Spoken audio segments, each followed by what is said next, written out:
Nous devons apprendre à marcher pas après pas, et si nous marchons devant Dieu, nous apprendrons à adorer ses voies. Notre avenir spirituel dépendra de notre désir d'accepter avec adoration le traitement qu'il nous appliquera. Nous devons parvenir au point où nous l'adorerons pour tout ce qui lui plaît de nous donner et pour tout ce qui lui plaît de nous enlever, afin de pouvoir mieux apprendre quelque chose de ses voies.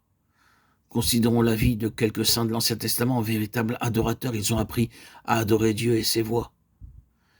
Notre première illustration se trouve dans Genèse 24. Vous vous souvenez de cette histoire?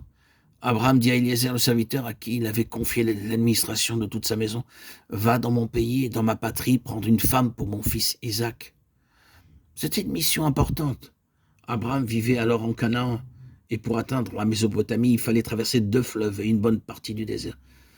C'était une tâche difficile et délicate, d'aller dans une ville étrangère et lointaine pour convaincre une jeune fille d'accepter cette offre de mariage. Mais Eliezer regardait à Dieu, et quoique sa mission semblait le mener aux extrémités de la terre, un simple verset de la Bible met fin à toutes nos questions.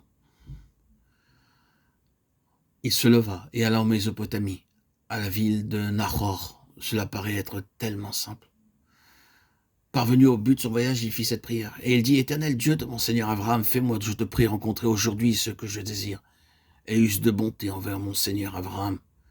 Voici, je me tiens près de la source d'eau, et les filles des gens de la ville vont sortir pour puiser de l'eau.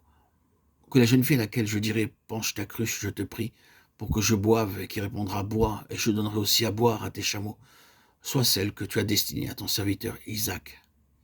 Et par là, je connaîtrai que tu uses de bonté envers mon Seigneur. » Genèse 24, 12, 14. Le serviteur d'Abraham n'avait pas encore fini de prier que Rebecca arriva au puits, et dans le moindre détail, tout se réalisa comme il l'avait demandé. Mais que serait-il advenu si la jeune fille n'avait pas été de la famille d'Abraham? Comme nous le savons, nous avons ici un type de Christ et de son Église, l'un et l'autre de la famille de Dieu. Car celui qui est sanctifié et ceux qui sont sanctifiés sont tous issus d'un seul. La jeune fille devait être de la même souche qu'Isaac. Elle ne pouvait être d'une autre race. C'est pourquoi Eliezer l'interrogea sur sa parenté. Oui, elle était bien de la famille d'Abraham. Dès qu'il en eut la certitude, il courba sa tête et adora le Seigneur. Les voyons-nous, les voies de Dieu? Oh, permettez-moi de vous le dire, si seulement vous vouliez apprendre à reconnaître Dieu dans tout ce qui vous arrive, vous ne pourriez vous empêcher de l'adorer. Si vous lui demandez de faire ceci ou cela, et que vous confiez pleinement en lui, et que les choses s'accomplissent comme vous le lui avez demandé, vous l'adorerez pour ses voies à votre égard. Quand Eliezer vit que les choses se réalisaient exactement comme il l'avait demandé, l'homme inclina sa tête et adora le Seigneur en disant, « Béni soit le Seigneur, le Dieu d'Abraham, mon Seigneur qui n'a pas oublié sa miséricorde et sa fidélité envers mon Seigneur. Moi-même, le Seigneur m'a conduit sur le chemin de la maison des frères de mon Seigneur. »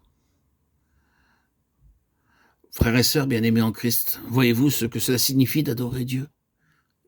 C'est lui rendre gloire pour tout.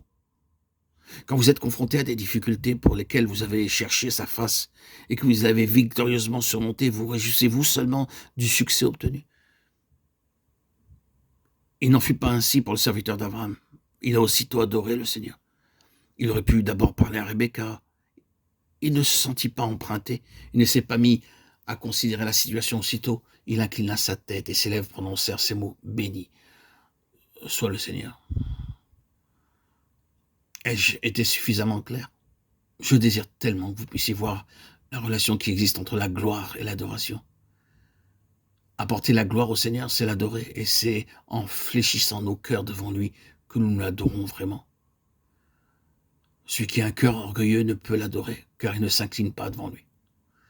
Quand il réussit dans ses voies, il attribue à ses capacités ou à la chance. Il ne donne pas gloire à Dieu. Être un véritable adorateur, c'est lui offrir la louange et les actions de grâce pour tout ce que nous rencontrons.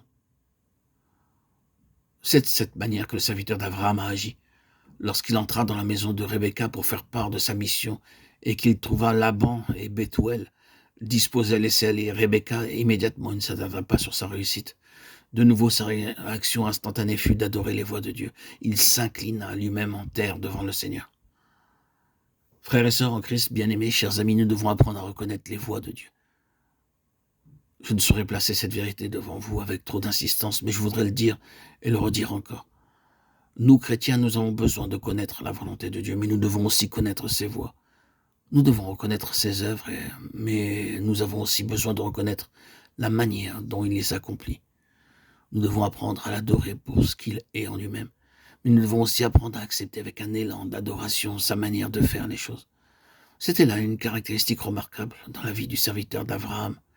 Sa réaction à l'égard de tout ce qu'il rencontrait consistait à s'incliner devant Dieu en adorant ses voix. Frères et sœurs en Christ bien-aimés, chers amis, auditeurs, auditrices, si nos cœurs sont disposés à adorer Dieu, il nous accordera alors de plus en plus d'occasions pour pouvoir l'adorer. Il en fut ainsi pour Eliezer. Alors que le chemin s'ouvrait devant lui à chaque nouveau stade, il percevait des occasions nouvelles pour adorer Dieu. Mes chers amis, Dieu prédispose tout ce qui nous concerne afin que nous puissions lui apporter toute l'adoration qu'il désire. Parfois, il rend notre voie si prospère que nous devons reconnaître qu'il en est le seul l'auteur et que la gloire doit lui revenir.